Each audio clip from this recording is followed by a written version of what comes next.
Shalom, jumpa lagi dalam channel Klavo Sukacita. Dari tempat ini saya hendak ingin membagikan kebenaran firman Tuhan bagi kita.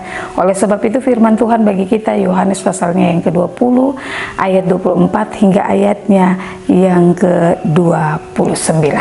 Sebelum kita membaca dan merenungkan kebenaran firman, mari kita tunduk kepala, kita bersatu dalam doa. Kita berdoa. Kepada Allah yang hidup, Allah yang sebagai firman itu sendiri, biarlah Engkau mengutus Roh-Mu yang kudus memberikan suatu pengertian kepada kami selaku pendengar-pendengar firman, tetapi juga Tuhan mampukan kami lewat kuat kuasa Roh Allah-Mu yang kudus, untuk kami juga dapat menjadi pelaku-pelaku firman, membawa kabar keselamatan bagi setiap orang yang kami jumpai. Oleh sebab itu Tuhan, jangan kehendak kami yang terjadi, tetapi biarlah kehendak Tuhan yang menyata dalam hidup dan kehidupan kami. Pakai kami sebagai alat kesaksian-Mu yang kecil di tengah-tengah dunia ini. Terpujilah nama Tuhan yang sebagai kebenaran firman itu. Amin. Injil Yohanes pasalnya yang ke-20 ayat 24 hingga ayatnya yang ke-29. Di sana diperkatakan Yesus menampakkan diri kepada Thomas. Ayat 24 hingga ayat yang ke-29 di sana diperkatakan, tetapi Thomas, seorang dari ke-12 murid itu yang disebut Didimus, tidak ada bersama-sama mereka ketika Yesus datang ke situ. Maka kata murid-murid yang lain itu kepadanya, kami telah melihat Tuhan. Tetapi Thomas berkata kepada mereka, sebelum aku melihat bekas paku pada tangannya, dan sebelum aku mencucukkan jariku ke dalam bekas paku itu, dan mencucukkan tanganku ke dalam lambungnya, sekali-kali aku tidak akan percaya. 8 hari kemudian murid-murid Yesus berada kembali dalam rumah itu, dan Thomas bersama-sama dengan mereka.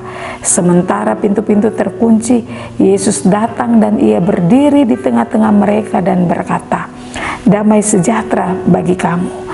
Kemudian ia berkata kepada Thomas, taruhlah jarimu di sini dan lihatlah tanganku, ulurkanlah tanganmu dan cucukkan ke dalam lambungku, dan jangan engkau tidak percaya lagi, melainkan percayalah. Thomas menjawab dia, iya Tuhanku dan Allahku. Kata Yesus kepadanya, karena engkau telah melihat aku, maka engkau percaya. Berbahagialah mereka yang tidak melihat, namun percaya. Bapak Ibu Saudara-saudari yang diberkati oleh Tuhan, Yohanes pasalnya yang ke-20 ayat 24 hingga ayatnya yang ke-29. Di sana mau diperkatakan bahwa cerita tentang Thomas yang tadinya kita ketahui ketika Thomas dijuluki sebagai seorang murid yang peragu. Thomas ini dia tidak percaya, Bapak Ibu Saudara-saudari.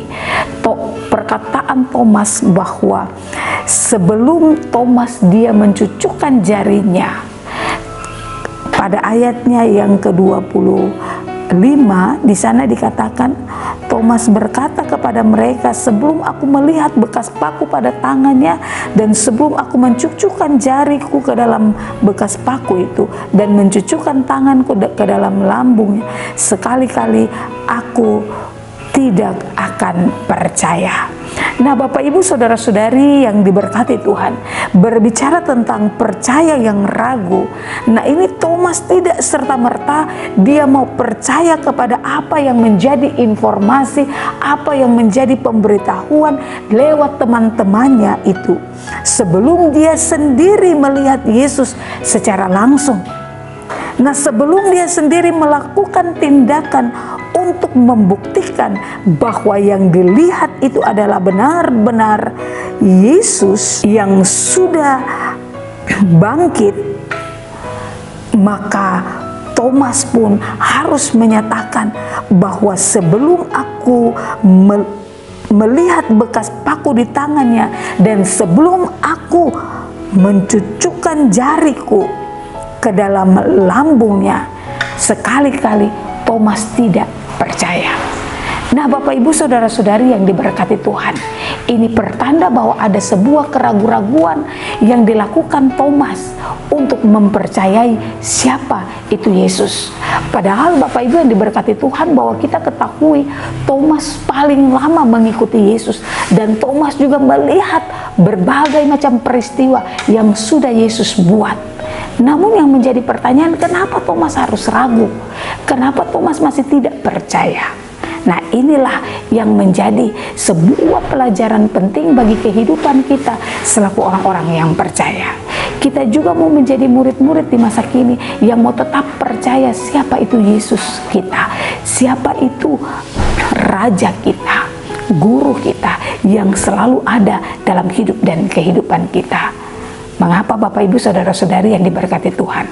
Karena terkadang pun dalam realita perjalanan hidup kita pun terkadang kita sama seperti Thomas. Kita ada dalam sebuah keraguan-raguan, kita ada dalam sebuah kekhawatiran.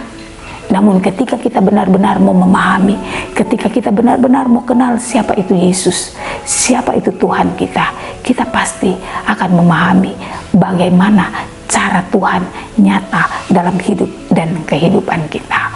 Oleh sebab itu Bapak Ibu Saudara-saudari yang diberkati Tuhan, jadilah anak-anak Tuhan, murid-murid Tuhan yang mau menyembah dalam suatu penyembahan yang benar kepada Tuhan. Sekali kita percaya, kita akan memahami kerja Tuhan dalam hidup dan kehidupan kita. Kita akan memahami bagaimana cara Tuhan mempresentasikan kabar keselamatan, sukacita, kebangkitan yang nyata terjadi dalam hidup dan kehidupan kita selaku orang-orang percaya. Oleh sebab itu Bapak Ibu Saudara-saudari yang diberkati Tuhan, firman Tuhan mengingatkan Bapak Ibu dan saya pada ayat yang ke-29. Yesus berkata di sana, berbahagialah mereka yang tidak melihat namun percaya. Itu yang harus ada, itu yang harus nyata dalam kehidupan kita selaku orang-orang yang percaya. Kita tetap percaya Yesus itu selalu ada dalam hidup kita. Kita akan tetap percaya bagaimana Allah mau bekerja lewat hidup dan kehidupan kita, memampukan kita untuk menjadi perpanjangan tangan Tuhan, menyampaikan kabar keselamatan bagi setiap orang yang kita jumpai. Oleh sebab itu Bapak Ibu Saudara-saudari yang diberkati Tuhan, janji Tuhan dalam sepanjang perjalanan hidup kita, Dia akan menuntun kita hari ini, esok, bahkan sampai Ia datang kembali. Penyertaan Tuhan itu nyata dalam hidup kita, karena damai sejahtera itu telah Tuhan nyatakan untuk menguatkan, memampukan kita untuk kita dapat terus berkarya pada setiap perjalanan hidup yang sudah Tuhan anugerahkan. Tuhan mempunyai firman, Dia memberkati kita dalam setiap langkah hidup kita. Imani firman itu dan nyatakan itu dalam setiap perjalanan hidupmu. Amin. Mari kita berdoa. Kebenaran firman telah kami dengarkan Tuhan. Kami sungguh menyadari bahwa terkadang pun kami sama seperti apa yang dinyatakan oleh Thomas.